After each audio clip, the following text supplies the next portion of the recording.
អ្នកកសែត3នាក់ត្រូវបានចាប់ខ្លួនពីបទកំហែងទារប្រាក់ពីកាស៊ីណូមួយកន្លែងមានចំនួនរហូតដល់បាននៅថ្ងៃទី18មីនាឆ្នាំ2025សមត្ថកិច្ចទទួលបណ្ដឹងពីឈ្មោះ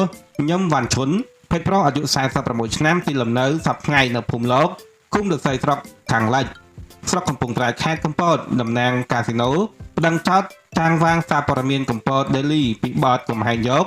គម្រាមទារប្រាក់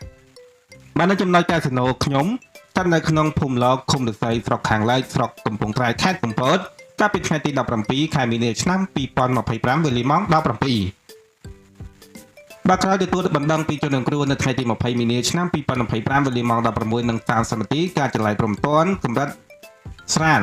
ក៏បានសហការជាមួយនឹងកម្លាំងអធិការដ្ឋាននគរបាលស្រុកកំពង់ត្រាយធ្វើការឃាត់ខ្លួនជនសង្ស័យចំនួន3នាក់បាទទី1នឹងគឺឈ្មោះថាតុនម៉ៅភេទប្រុសអាយុ41ឆ្នាំរស់នៅភូមិដងឃុំស្វាយតោងខាងជើងស្រុកកំពង់ត្រាយខេត្តកំពតមុខរបរចាងវាងកាសែតកំពត Daily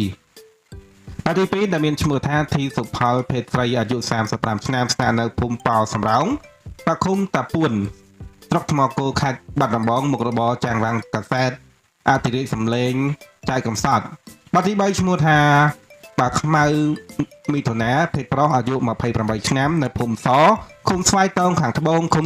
ស្រុកកំពង់ត្រាយខេត្តកំពតមុខរបរនិពន្ធនាយកកាសែតកំពត Daily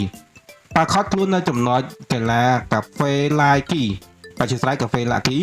បាទស្ថិតនៅក្នុងភូមិស្លាបតាអោកឃុំស្រុកកំពង់ត្រាយខេត្តកំពតបាទជាស្រ័យនេះជារឿងរ៉ាវមួយទៅថាបាទថាអ្នកកាហ្វេដើម្បីផ្សព្វផ្សាយ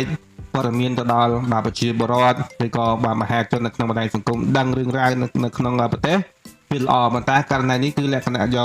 កមុខរបរកាហ្វេយកទៅធ្វើជាអាជីវកម្មវាមិនល្អទេបាទសំខាន់គឺទៅទាលុយគេឆាយនោះបាទនេះជារឿងរ៉ាវមួយថាបាទមិនគួរឲ្យកើតមានណាបងប្អូនបាទព័ត៌មានដែរគឺមានតែប៉ុណ្ណេះទេបាទសូមអរគុណសូមជម្រាបលា